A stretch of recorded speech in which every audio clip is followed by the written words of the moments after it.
This is Machuka Nyarieko TV Talk Show, where we analyze politics and governance issues. We focus on national, local, and international news. We examine the political way of our people, social and economic. Nyarieko TV Talk Show, the house of ideas. Hello viewers, welcome to Machuka Nyarieko TV Talk Show, the house of ideas.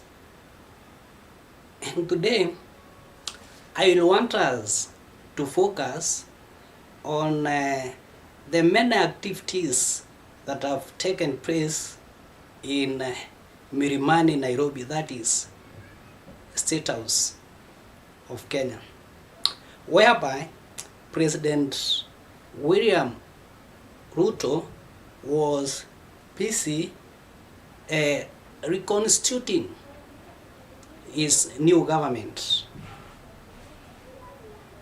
in which he came up with a purge of 11 new cabinet secretaries, promising that more others will be named at a later date. From this, specific or significant questions arise, because this came about when the young people, the Gen Z movement, disputed the finance bill, which led to the withdrawal of a finance bill that had been passed in the National Assembly. After that, they came up with a number of issues that they wanted addressed. Part of these issues is for President William Ruto to reconstitute his government. We first saw a number of things happen. He reduced the parastatus with a very significant number. The Police General Inspector, the IG, was made to resign. He sacked all his ministers. But the questions that I want us to answer, because there is a lot of drama, surrounding his new government, that is, which has been reconstituted today. The first question will be based on Kalonzo Musyoka's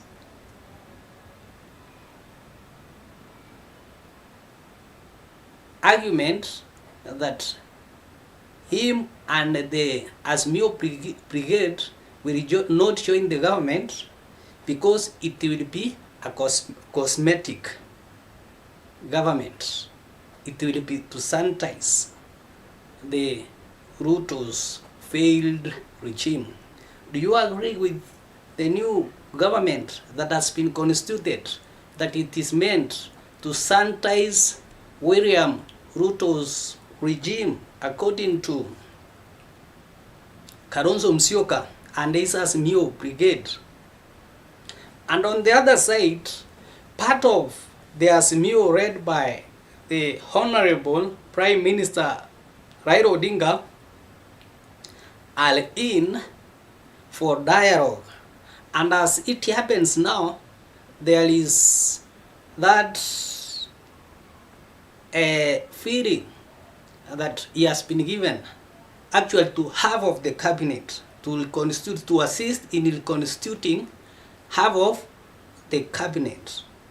Do you think by Raila joining or bringing up his team in the new government will solve the issues that are surrounding the young people do you think the new cabinet that has been reconstituted today, in which quite a large number, because there were 11, of which 6 are of the former or the outgoing cabinet, actually some kind of recycling, do you also think that the Gen Z have been satisfied with what William Samoei Ruto has brought before them? Kindly, if you are watching this channel for the first time, you can subscribe so that wherever we produce another video, YouTube will automatically notify you.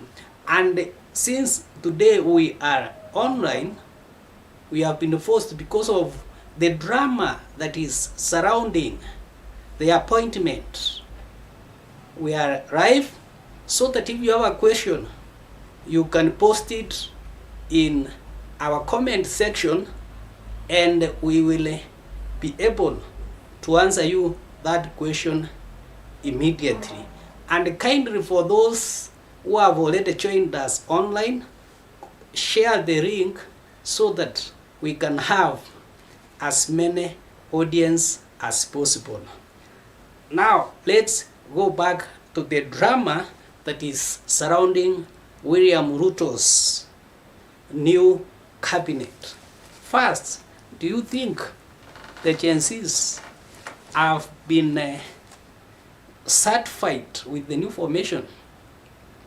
According to what have been since the announcements have gone through the social media, listen to comments, a majority of them have not been satisfied, simply because of the 6 members.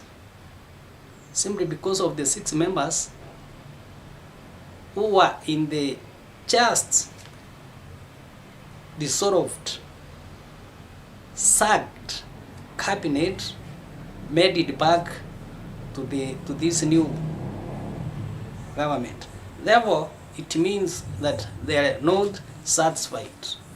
The reasons why I do not understand, because the Gen Zs strictly, they do not want the positions, but they want to see good governance. They want to see proper utilization of the public resources. And on the other side, we have Stephen Kalonzo Musyoka. Yesterday I did a clip on Stephen Kalonzo Musyoka, and I did propose that it was time for Kalonzo Musyoka not to be outside of the government, so that he can at least have that political power to enable him, to give him a comeback when it comes the year 2027. But time and again, Kalonzo Musyoka has been insisting that by him joining this government, it is just a cosmetic, it is just a procedure, it is just making it authentic, that unless this government is out, there is nothing good that can be achieved. He also believes, he together with his colleagues, Eugene Wamalwa, Martha Karua, and Jeremiah Kioni, they believe that there is totally nothing to be achieved by working together with the current regime. And also, when you look at the ODM side, which is part of the ODM side, which is part of the Azimio Brigade, you will find that ODM have accepted to get into the dialogue. They are ready to work with the government. Probably half of the cabinet will be formed through the aid of the ODM leader. Do you think this will solve the issues that are surrounding the young people? Are the young people satisfied with this formation? If for those who are joining us at this moment, this is Machuka Nyarieko TV talk show, whereby we analyze issues to do with politics. And if you have a comment, just drop it on our comment session so that I can be able to answer you the question one on one right now. Like now we have some comments. We have Cynthia Caro, whose question is that, okay, this is good, Mr. Nyarieko. My question is the new cabinet won't serve the country well? Will they be reshuffled again? Or what are the strategies they will use to satisfy us as Kenyans? I can also see Courage, who is also passing greetings. So, Cynthia is asking if the appointed, reappointed, or the new cabinet will not serve them as according maybe the proponents of the constitution of good governance. Will they be reserved? What strategies are they going to use in order to satisfy many of these Kenyans? Of course, many of these Kenyans are worried. Many of these Kenyans are young people who are employed. With these new cabinet members, are they going to be satisfied? One may argue that before the president could present the names of the new cabinet, he should have given directives to those cabinet secretaries who are appointed today on what is expected of them, despite the fact that he said by next week he will give them assignment and timelines. It is good that now there is some clear timelines, or they are going to be clear timelines.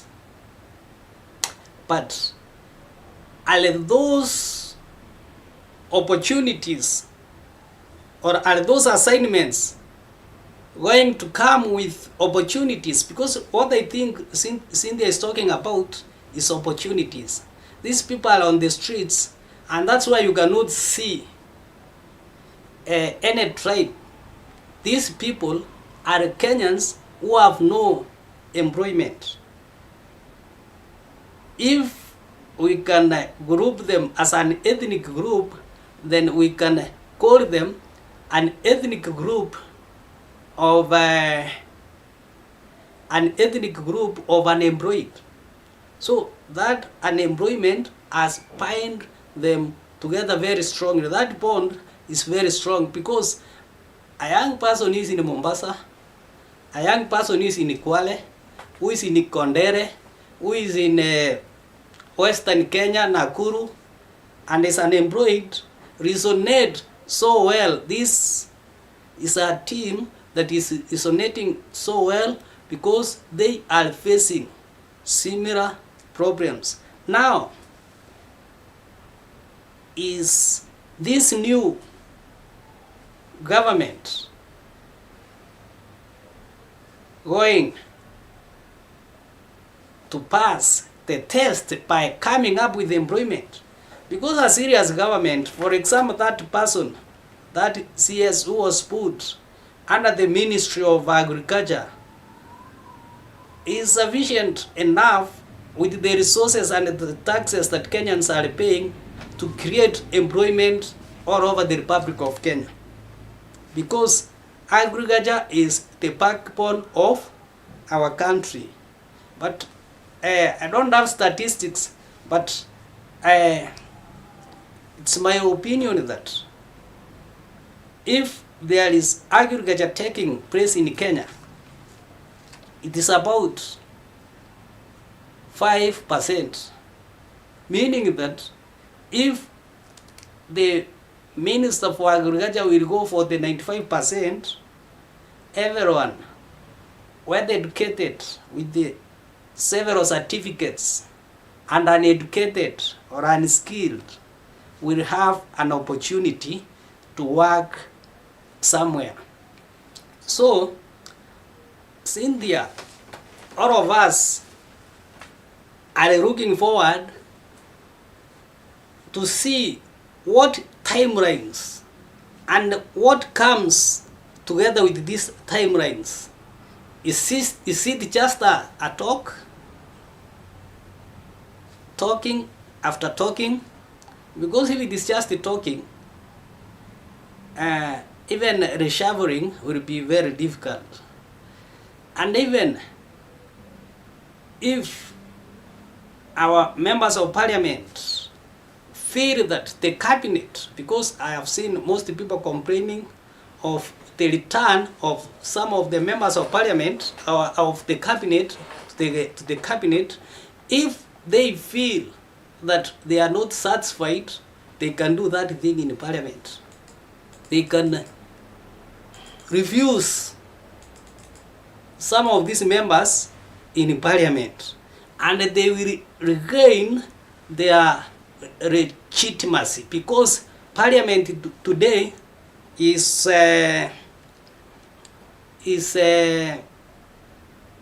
on a critical condition. So they are easily going to regain their legitimacy if they do the necessary. If they reject some of the names. No, this is an issue of governance. If you feel that this person who has been reappointed to the cabinet is not fit, reject him in parliament so that you also gain your independence. Another comment, I think it's a comment from Deborah Nyaboke. Good insight. The government should be appointing cabinet secretaries on merit. You see, we have seen those people who have been appointed. Some of them, their CV has been put forward, and one wonders whether they are CV, because sometimes we have like now Kindiki, the minister for the outgoing and the incoming minister for interior, is a professor. Not all professors, for example, for Kindiki, I don't want to put him there, can do work that can resonate well with the people. That's why when we go deeper into politics and the political thought, we have these philosophers like Plato and Plato believes that when you are given a given position, you must be very smart in your head. According to him, the best way that you can perform so well in your ministry or in any department is when you are very smart in your education. He believes that, for example, the head of state should be that person with the highest level of education.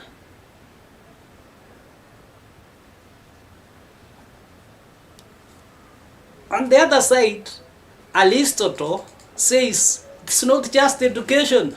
We have people with knowledge, and these people of knowledge can serve the state than those people of just education. So there is debate among the political thinkers on who should serve best the state. Like now, if we take an example of our Kenyan state, our president can be a good strategist. He can come up with a very good proposal, but he doesn't know to implement. That means his cabinet should have good implementers, because the president should say and his cabinet should interpret and implement. So if you are a strategist and you have strategists, it means the work will be on the strategy paper throughout the time frame of your leadership. Therefore, it needs the government or leaders to make sure they have both implementers and those who make strategies. I can see another question from Duncan Odhiambo. He argues that the recycling of CS is the worst thing Ruto has done. The parliament should redeem themselves by rejecting the nomination of the CSS that previously served in KK government. You see, now Nani has just spoken, or has just said, Odhiambo has just said what I've seen most young people talk about. They have rejected actually the 6 names. Even one wonders, does it mean those people who the president has been saying that are incompetent are those other cabinet secretaries apart from 6? These 6 that have been brought back to the cabinet. And if these 6 are the saviors,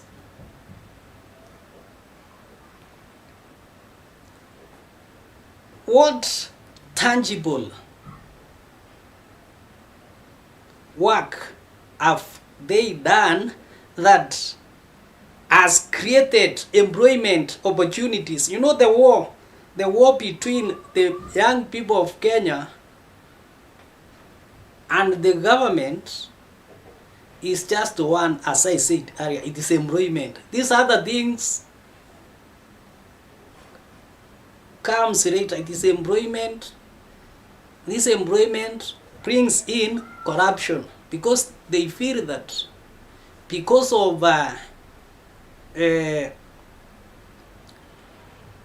the few opportunities that are available, these have prompted that corruption to come in. You see, when there are a few opportunities, people will scramble for them.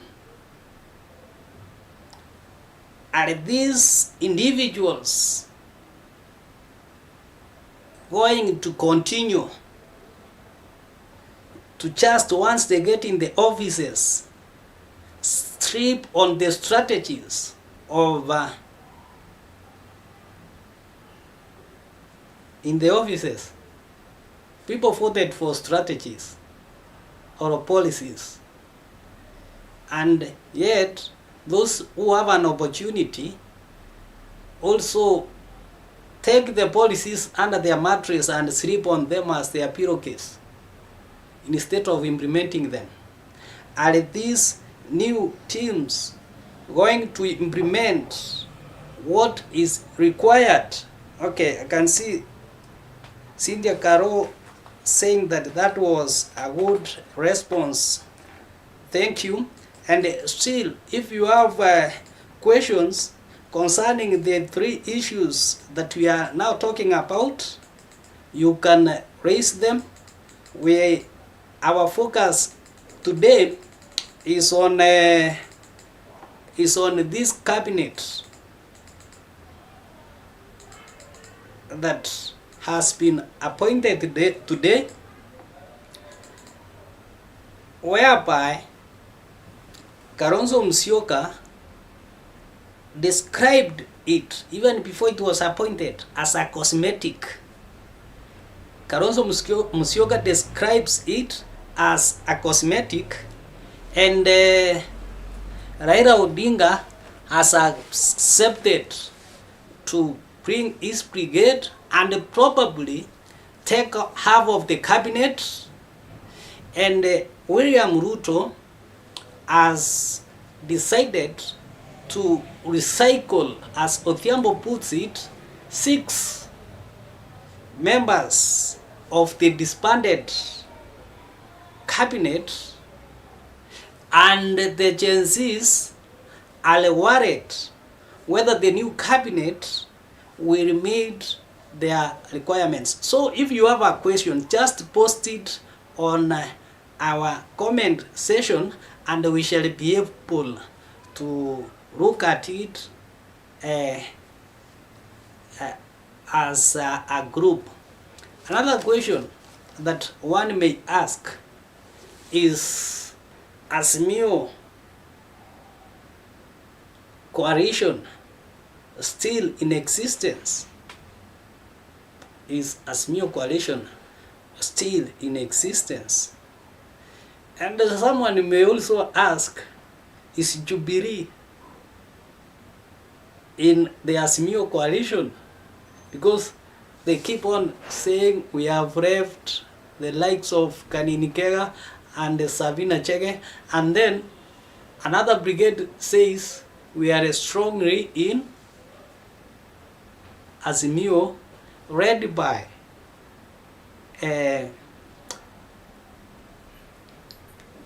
Jeremiah Kioni. So is Azimio still in existence? Because today ODM seems to be parting away for simple reasons. Today you don't expect Raila Odinga to oppose or to activate for any form of violence, because Raila Odinga is now the expected African Union chairman, of course a commission, and one of his key roles is to solve disputes among nations and within nations in Africa. So why why Raila Odinga has to be very firm on what he says is because it's expected that the first question that Raila Odinga is going to encounter in his interview would be, recently we had disputes among the young people, and we had disputes among the young people and the government. What role did you take in solving those disputes? What role did you take in solving those disputes? And then you find that probably Raila was at the forefront, making sure that there is the total separation between the government and its people.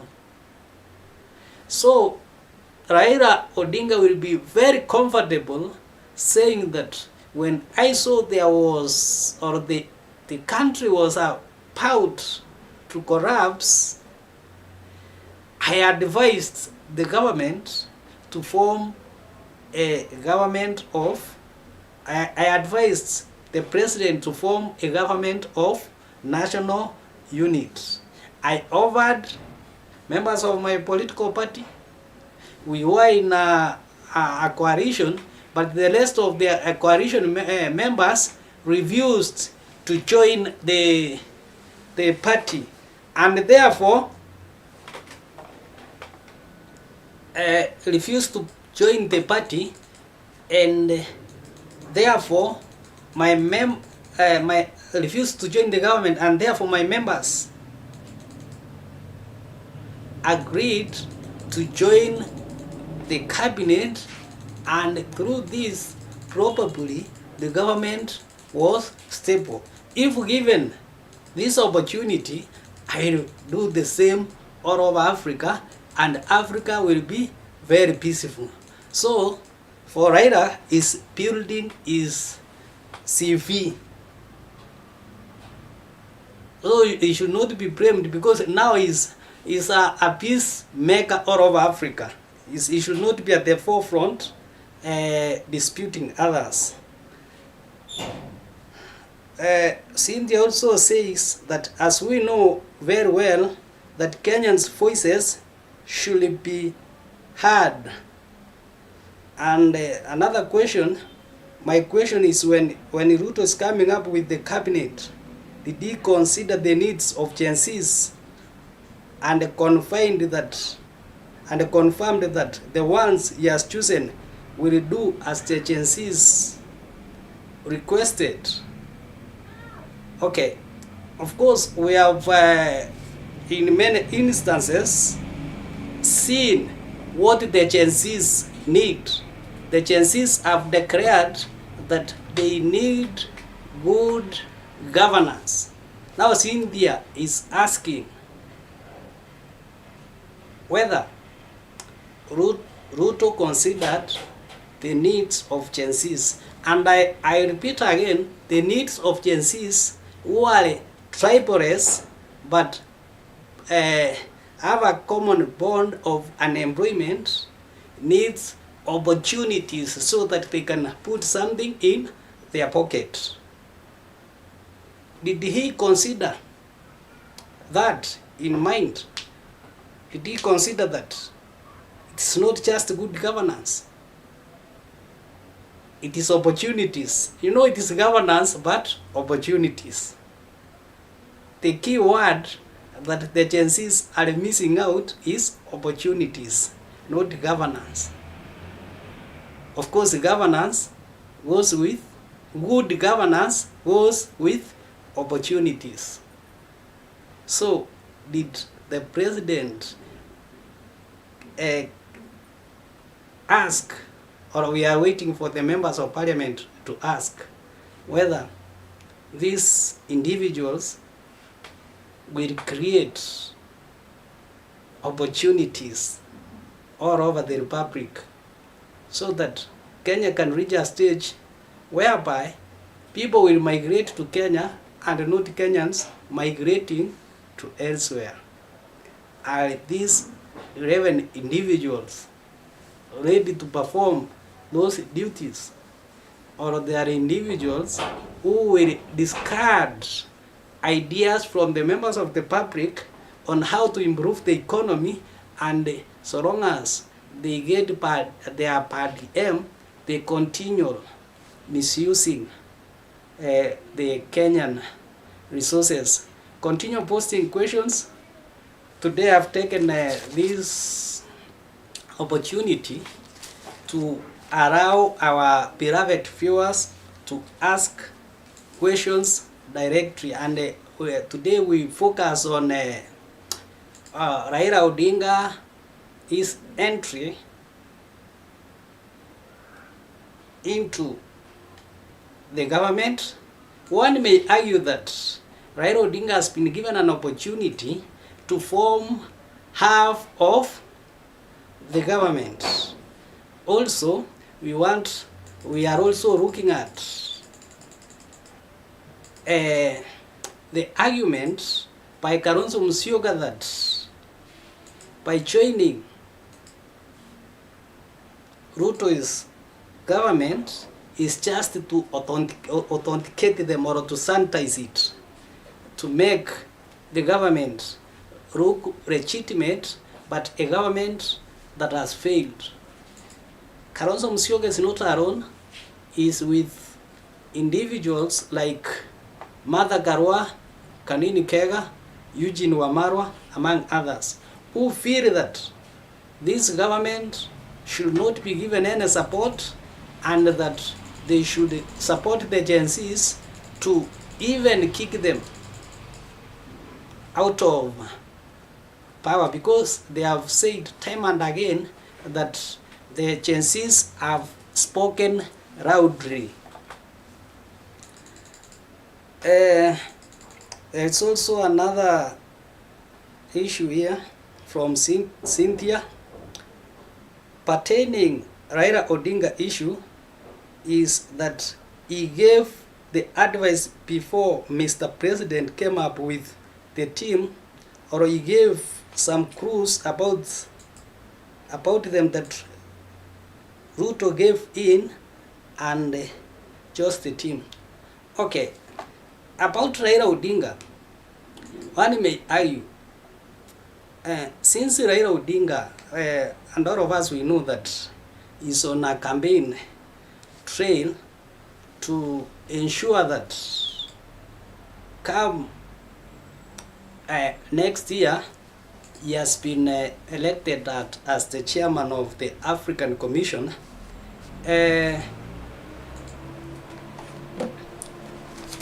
He was to be at the forefront, giving an advice to the president so as to ensure there is peace,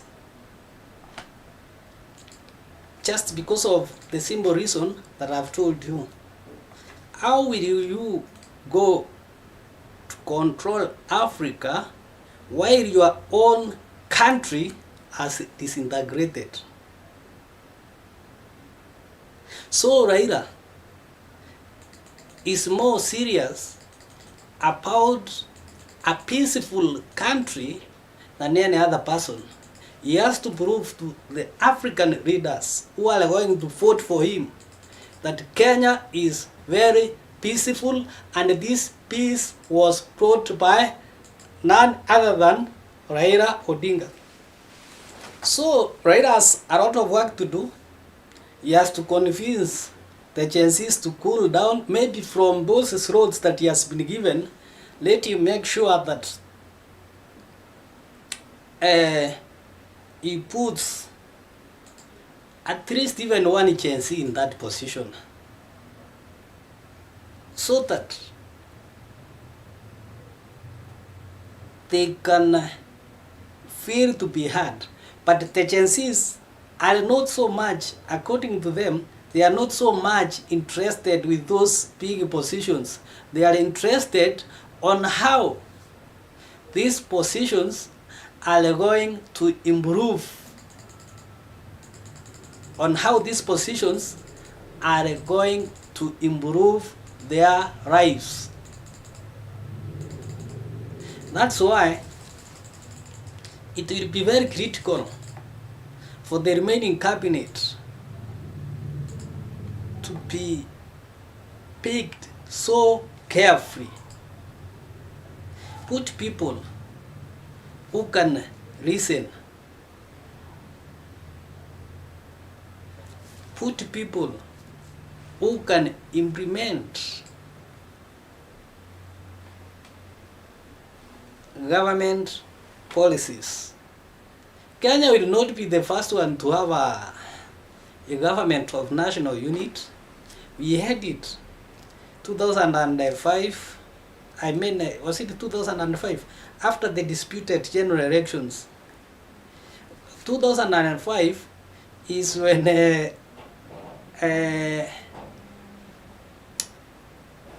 draft constitution was disputed, was rejected by Kenyans, and then Kalonzo Musyoka did the same thing that Raila has done.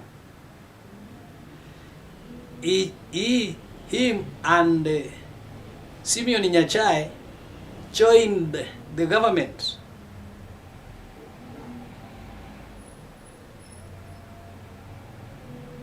Which had collapsed. Kalonzo Musyoka and Simeon Nyachai were brought in to save a collapsing government in 2005. And this time around, Raila Odinga is coming in with two specific agendas: to save a collapsing government, at the same time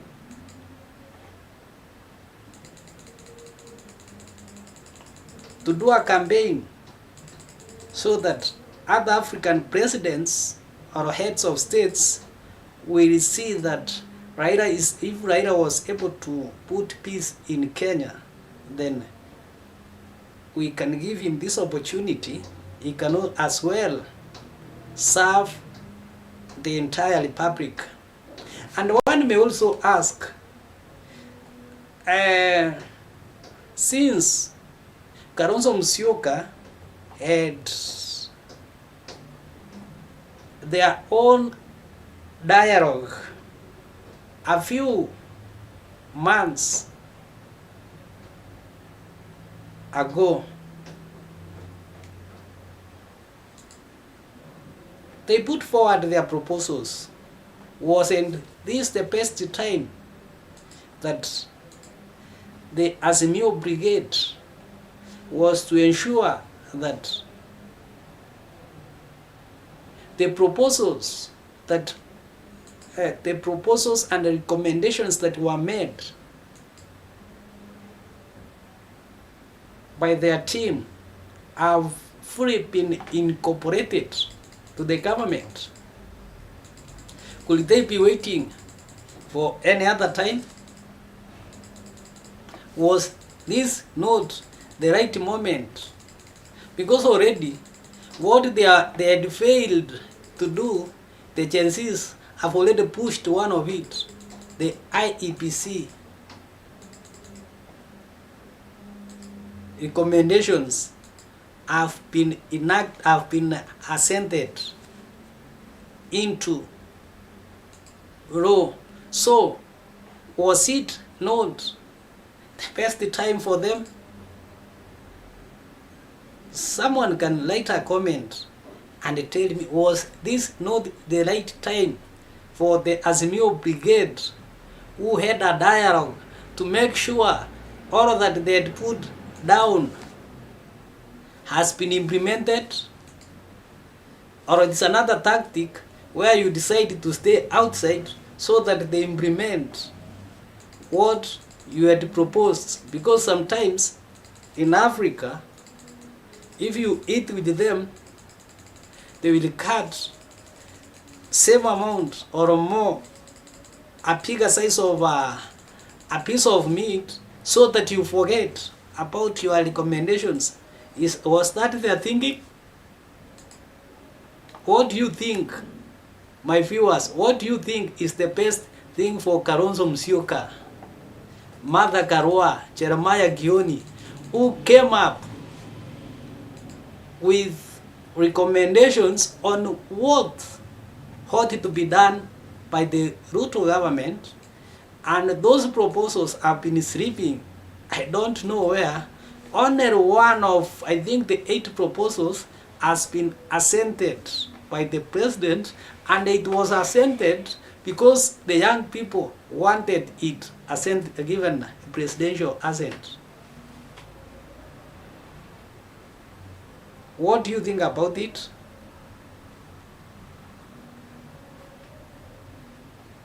Okay, now that Ruto has taken or has recycled 6 of the cabinet members of parliament, cabinet members of his cabinet, 5 new ones.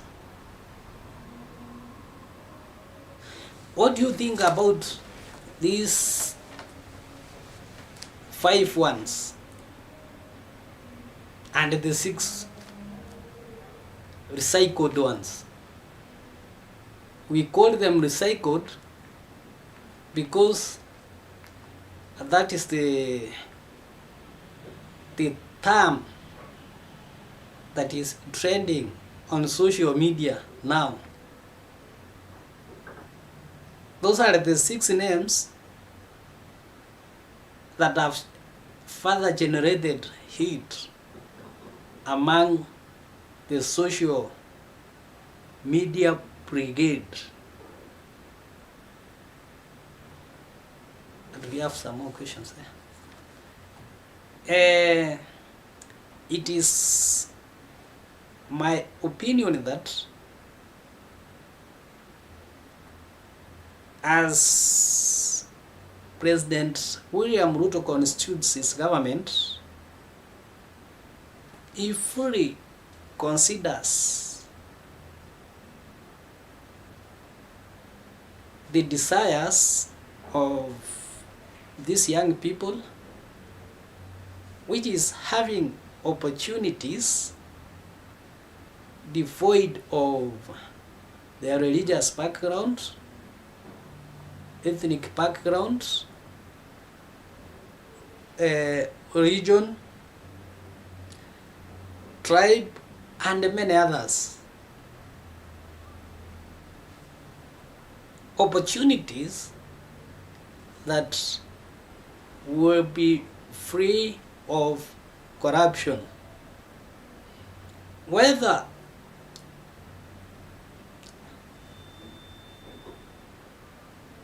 the cabinet has got a new look, their performance will tell. Whether there are a few of the proposed names in the list, of course the members of parliament know their duties.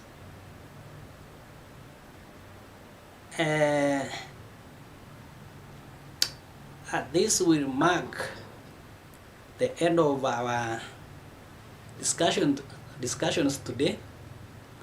Kindly, if you are watching this for the first time,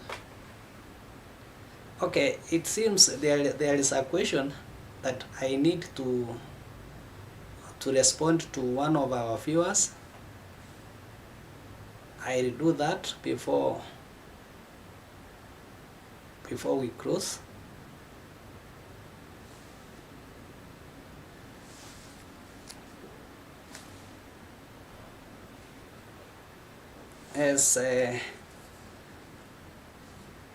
So the government should make sure that everything that it does has been put in a weighing machine so that each and every person gets satisfied.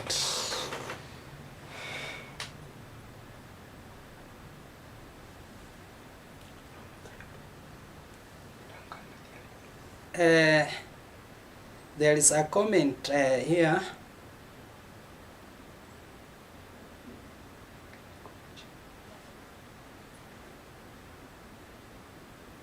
from, okay, these are like commentaries. I can see Odhiambo saying very true. We, our president, Top Key says that I'm bored with this government. So those are comments from our viewers who have their opinions, and their opinions should always be respected.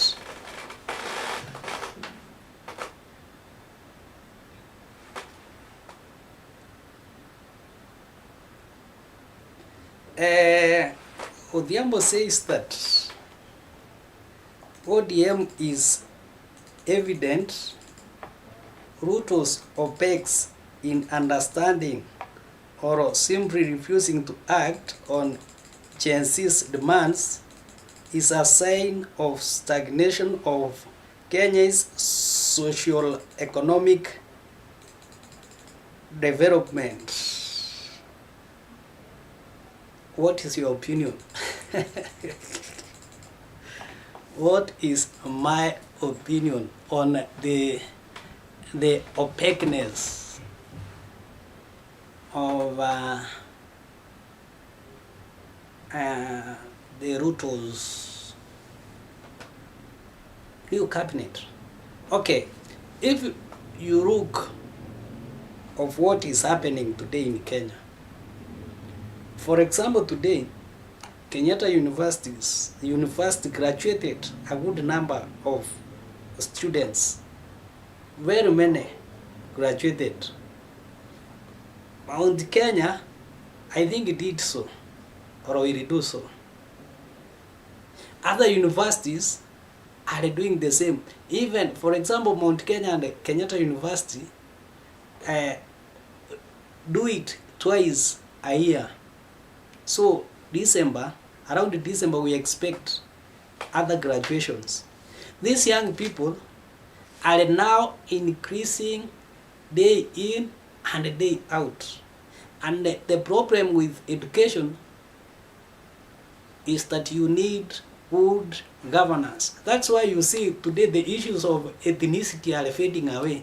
These educated people need good governance. They don't want to go in an office whereby they are not attended. They are taxed, they are exposed to many things like Chapter 6 requirements. They are made to file nil returns every year. So they are very painful. They are very bitter. As they join more and more, if the government cannot run quickly, then things will be worse. They will be worse than they are now. Actually, that was a revolution. That's why sometimes I tend to see those who are waiting for revolutions to happen as daydreamers. That is the Karonzo Brigade. Where were they when the revolution happened? When people got to parliament, they took everything. It just happened.